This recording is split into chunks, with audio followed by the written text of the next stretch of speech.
The North Korean nuclear threat looming large over President Trump's meeting with Chinese President Xi Jinping later this week. The president says if China won't take a stand, the U.S. is ready to act alone on dismantling the threat.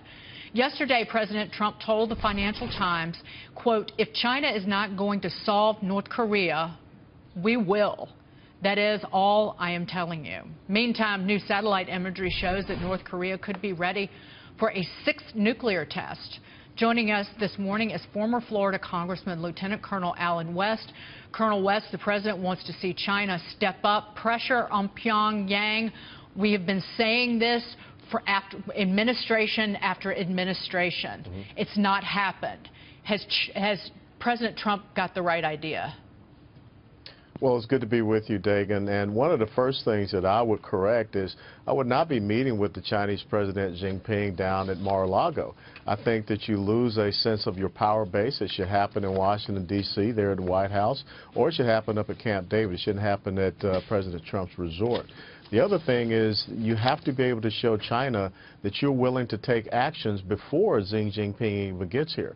As a matter of fact, a couple of weeks ago, the Navy was requesting an increase in what is called the freedom of navigation operations there in the South China Sea. The FONOPS is the short term for it, because we know about the expansion of China into the South China Sea, the building of those man-made islands, and also they are now landing military aircraft. That's a great way to send a message to Xi Jinping before he comes here that we're not going to tolerate that. And as far as President Trump, what he has to do is sit down and make sure that he's on the same sheet of music with our allies in the region, such as South Korea and also Japan, because right now when you make this type of assertion, you know, the thing that Xi Jinping is going to come here and say, you know, I'm from Missouri, you got to show me. Yeah. So, Colonel West, you know, there's been a lot of talk about the U.S. trade relationship with China recently, and President Trump signed 2 executive orders recently to that end. Do you think that that is good leverage in some of these talks, that there's a possibility that the United States could, with its economic activity, kind of push China into a role where it has to negotiate with us better on foreign policy? Do you think that that really has any leverage at all, or that that's a hopeful situation? No, you're absolutely right. One of the things that they teach you at the military senior colleges is that there are 4 elements of a nation's powers: the diplomatic, informational, military, and economics, called the DIME theory. So I think it's very important that we use the diplomatic aspect when working with our allies in the region, but also that economic aspect. And a further point of that economic aspect is what are we going to do with tax reform so we can get our economy booming here in the United States of America and increase our GDP growth. But that trade aspect, dealing with China, is another important thing that we need to put the pressure on China. Kevin, I just want to point out, though, that the Trump administration and Peter Navarro here on this program denied that those executive orders were directly related to China.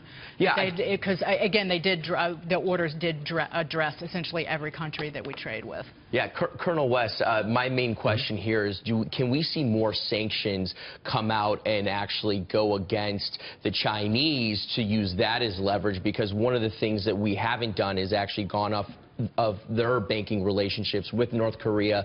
The Wall Street Journal has covered this. They call it the North Korea sanctions myth. There was an article last week about it, about how North Korea isn't even sanctioned as hard as a country like Burma. So can we exhaust these resources? Because you've seen it come out in the media over the weekend that, you know, everything's on the table.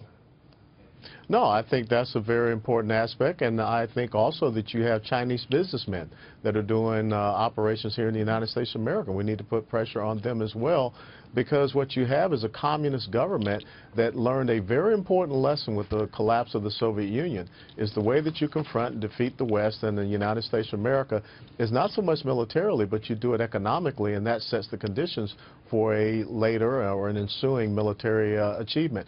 But look, as Dagan said, we've been monkeying around and playing around with North Korea. I was stationed there in Korea along the DMZ in 1995.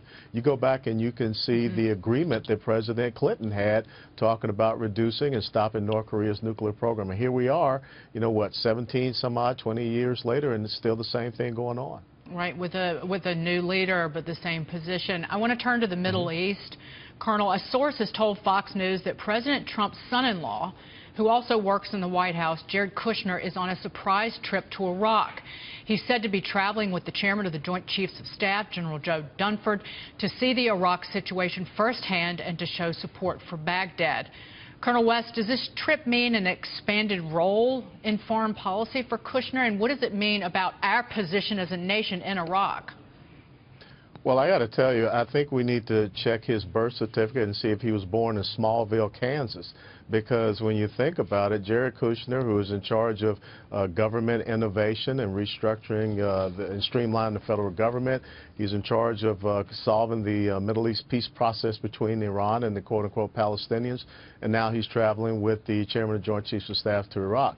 It's very important, I think, that the United States of America reasserts itself in the Middle East. We see that Russia is doing exactly that, and we also need to undermine the hegemonic dominance and spread expansion of Iran, especially in Iraq. We need to start looking at how we can rebuild our relationships. But Colonel, do you have a problem with Jared Kushner? Because Kushner works in the White House. No, I have a big problem with it. I really do. I do not think that the young man, 36 years of age, is in a position to be able to go and discuss military and foreign policy affairs. That's why you have a Secretary of Defense. That's why you have a Chairman of Joint Chiefs of Staff. That's why you have a Secretary of State. I'm not going to tell President Trump how to run his business, but I will tell you that he's putting a lot of trust and confidence and duties and responsibilities on a young man that has no experience whatsoever in these lines of in these areas of expertise. But Colonel, that's why he's going, right? To gain that experience. Well, there's something that sometimes we don't like in the military. It's called discovery learning and on-the-job training. I think that you need to trust the people that you appoint into your cabinet positions. And there are things that young Mr. Kushner can do, and I think that, you know, if he wants to look at how do you streamline the government, that's fine. I would say go back to the Carter administration and look at all the new government agencies and bureaucracies that's been created since then, and I think that'd be a great starting point. But I don't know if he needs to be over there dogtailing General Joe Dunford, who I think is a pretty fine Marine officer and leader. Colonel, good to see you as always. My Telling pleasure. it like it is. You do not mince words, Colonel. Good to see you, Colonel Allen West. Come back soon. We want to see you here in New York City, okay? Yes, ma'am.